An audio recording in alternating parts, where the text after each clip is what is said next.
I am with Professor Frans Drumont, who is attending to the call too, but we have allocated the time between us, and I will make the presentation. And of course, both Frans and me are available after this presentation to answer to your questions. What we would like to do in this presentation is to make a short overview on the French regime concerning both digital asset and security token, and how the French government has implemented such technology into the French law and regulation. On the top of that, it is important to take into consideration the fact that the French government acting on those technologies is asking external providers and external people to help to establish a new legal environment. To tell you differently, in each step of the French law, as I will describe, it is there is some working group with the industry to prepare, propose, and then to implement the proposed regulation. It works with the stakeholder, from the regulator to players, the new one as a startup, as a traditional one, as a bank and financial infrastructures. But the idea is clearly to first discuss within us and within a think tank or working group, and then to propose something to the French regulator. There is more or less 3 or 4 steps in French law considering the implementation of this of the blockchain technology, or the DLT technology. The first one came in 2016, quite a long time ago, and it was focusing only. It is on the slides in front of you. It was focusing only on a specific kind of bonds, so-called mini bonds. Whatsoever it is a bond, but the particularity of this bond, it is possible to trade on this bond only through a crowdfunding platform. And to be short, the idea was to allow the crowdfunding platform to accept in their platform mini bonds totally digitalized for the retail people, the retail market, which was totally new. Whatsoever, again, it is a definition of a mini bond. We don't care. What is important, again, is the fact that we have changed a very small part of the French law to allow the crowdfunding platform to offer to their clients mini bond in a form of digital bonds, i.e. registered within a DLT. And at this period of time, it was no definition at all on the DLT, and it was considered as something not totally clear, but it was the first step. Mini bonds, as we will see later on, are a part of securities in the sense of the EU legal framework, i.e. in the sense of financial instruments. And this is the second step of the extension of the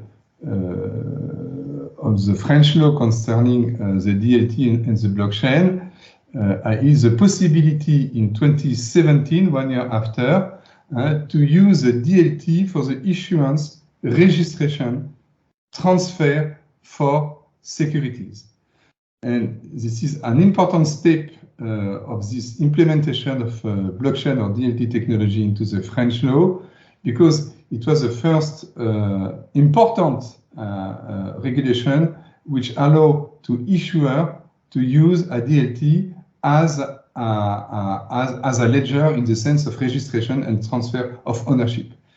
Alors, the particularity of this reform in 2017 is on the fact that the reform was focusing only on certain type of security. It was only for registered securities, titres financiers, and not for bearer securities. You are familiar with this distinction, of course, but in order to see whether or not this extension of the possibility of using a DLT is how do you say that, is possible and good for the attractiveness of the French market and more globally for the protection of the investors, it was decided at this period of time during the workshops and the various discussion between the private and public sectors to focus only on registered securities and not yet on bearer securities. To tell you differently, it is not allowed and it was not allowed for issuer of bearer securities, i.e. for securities who are in a CSD, in a central depository. It is and it's still not allowed. This is the first aspect of the limitation of the scope in terms of rationnel matériel of this reform in 2017. The second aspect is interesting because it shows on the concept of a DLT itself. Let me maybe move on. Voilà. Sorry, I come back on this slide. This second aspect refers more specifically to a legal fiction, in the sense that in the French law, the transfer of ownership for security is established by a transfer from an account to another account, which is you are familiar with. This is not a new French law. And the questions that we had to discuss is whether or not this this legal transfer from account to an account is accurate or makes sense, or legally speaking is the good definition for a DLT. As you know, in a DLT there is no account. This is a registrar for transactions. There is no debit, no credit, and there is no account, to be short. And the fiction under the French law is to consider that when an issuer issue registered securities into a DLT, it works, legally speaking, as it used to be registered in a book entry form, in the sense that the security token, i.e. the securities which are registered into the DLT, are, legally speaking, considered as the same legal regime of the book entry one. We know today this is not sufficient. It was the way to acclimate the French law, and specifically the French players, to the possibility to issue security token, i.e. by this legal fiction, i.e. again to consider that the registration into a DLT is, legally speaking, the same, has the same legal consequences that a registration in a book entry for securities. Alors voilà, this fiction is the legal answer to the French law of using a DLT for security token at this period of time, limited to registered securities. The question is it a success or not a success, this reform? To be honest with you, it was more a success for a new company, and specifically for startup. It was more difficult to convince existing company to transfer the form of a book entry security to a security token, because there is a lot of other legal questions. I.e., this reform was a good one for startup and new issuer, but for those who are existing, it was not sufficient. It is the second step in 2017. Then in 2018, third step of the implementation of the DLT into the French legal system, the French law allows for the trading on a trading platform of unit or shares of UCITS, or globally of funds. Of course, when those units are issued in a registered form and not in a bearer form. Then we don't care for this presentation what is a trading platform, what is a share. It is something which is quite common in the EU. What is a negotiable debt security? You know, it is in front of you in the presentation. The most important is the possibility, again, to accept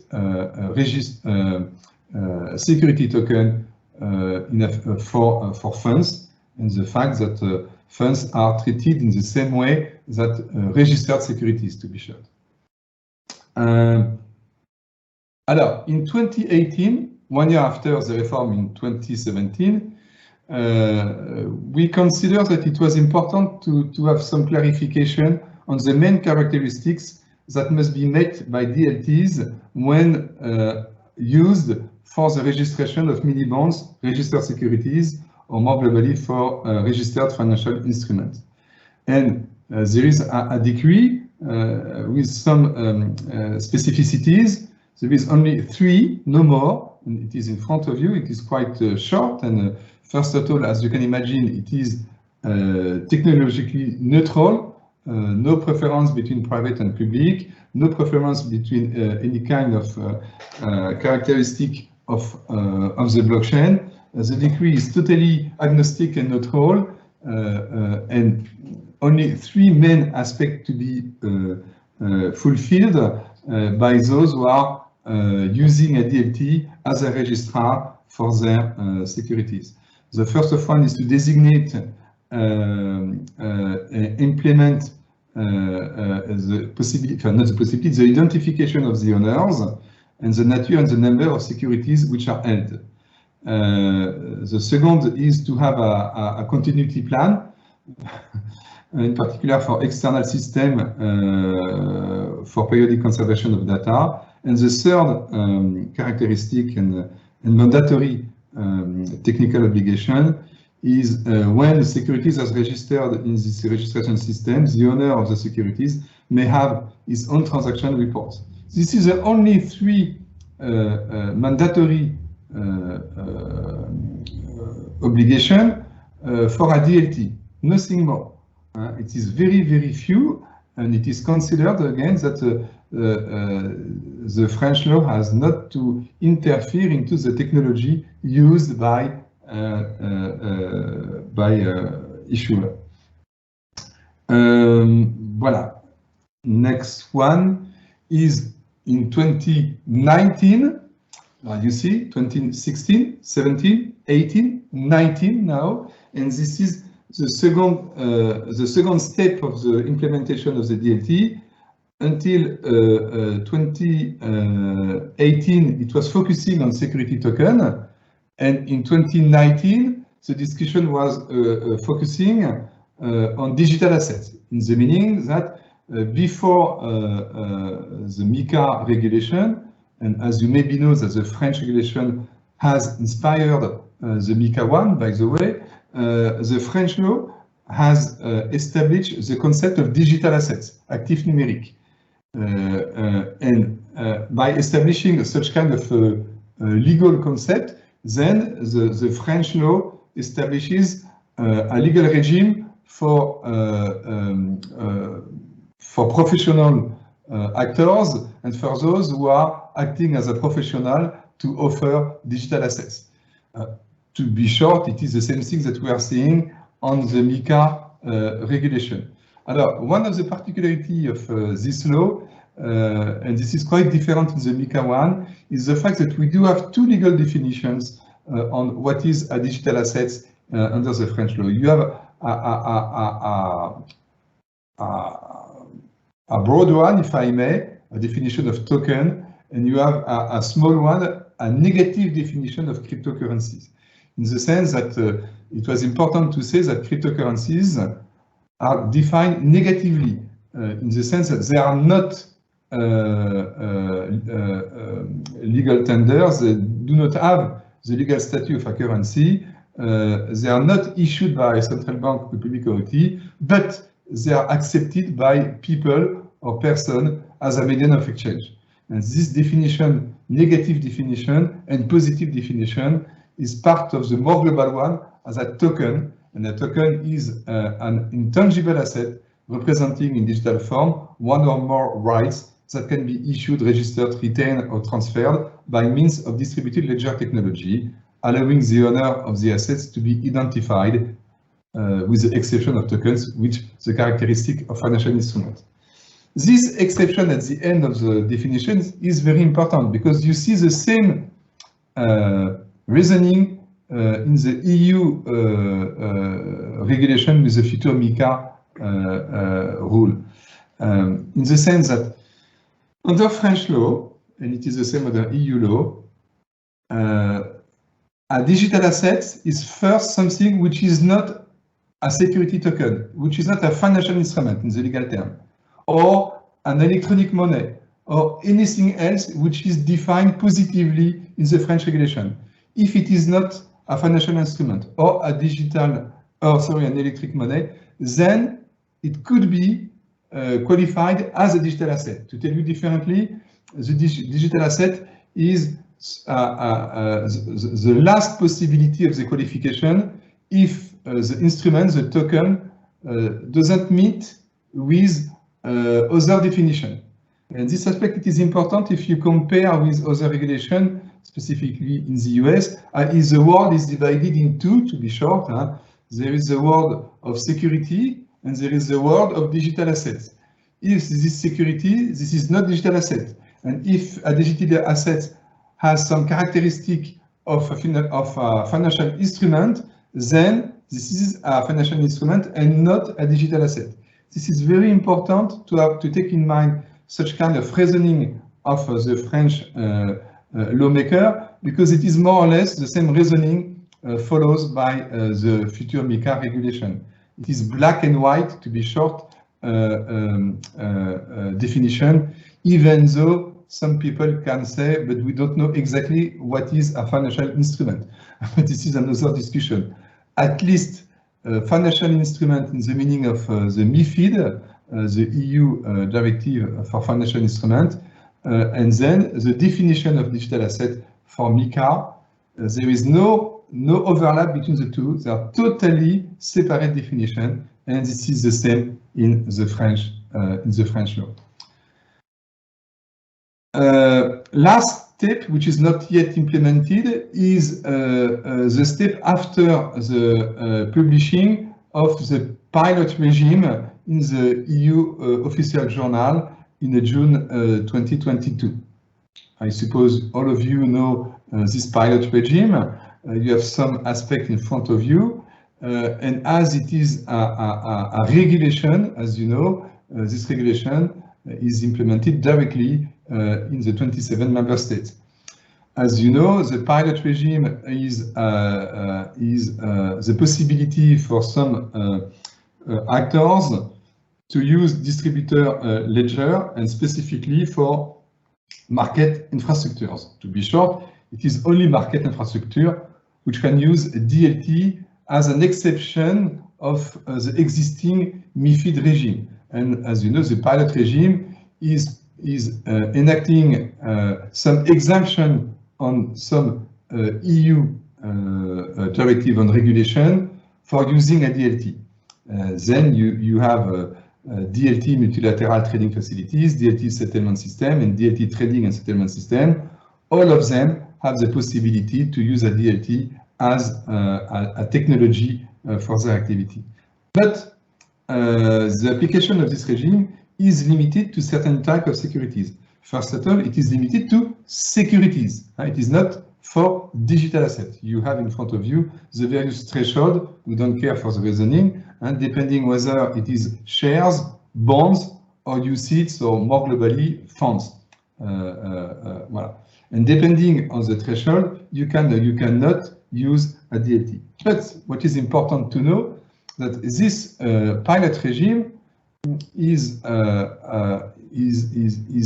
doing some exemption on the EU regulation, but it doesn't answer to some local law or regulation specifically for the corporate law and the definition of securities. This is why in France we have now to not to implement, but to ensure that the pilot regime will be efficient after having reviewed part of our legislation, and specifically not for the registered securities, because as you have understood, it is yet possible to use the DLT for registered securities, but for bearer securities, which are not allowed today for using DLT. And then we had 2 years discussion with 2 reports issued by a so-called Haut Comité Juridique, which is more or less the French FMLC in the UK, and those documents have been issued to the French Treasury to give them not the possibility, but the way to adapt the French law with the pilot regime. Voilà, this is to conclude. As you have seen in France, we have implemented the possibility to use DLT and more globally blockchain in a very pragmatic way, not with one global law answering to all questions, but step by step, with limitation of the scope of some reform, or with a discussion with the EU future tools, as for the pilot regime 2 and the MiCA 1. And this is how we have done in France to implement the DLT and more globally the blockchain into the French legal environment. Thank you for your attention, and happy to answer to your question.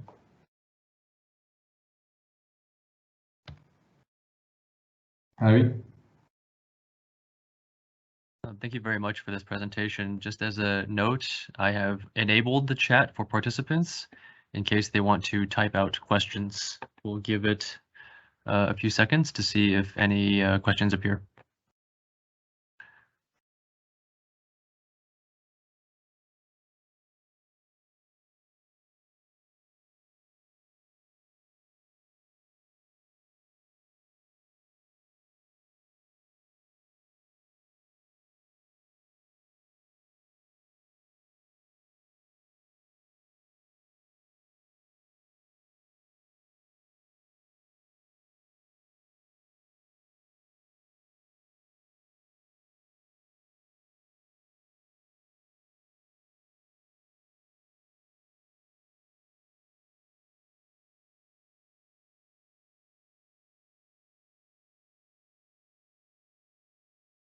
Okay, for the moment, I don't see any activity here, but I would like to thank you for this. Oh, here we go.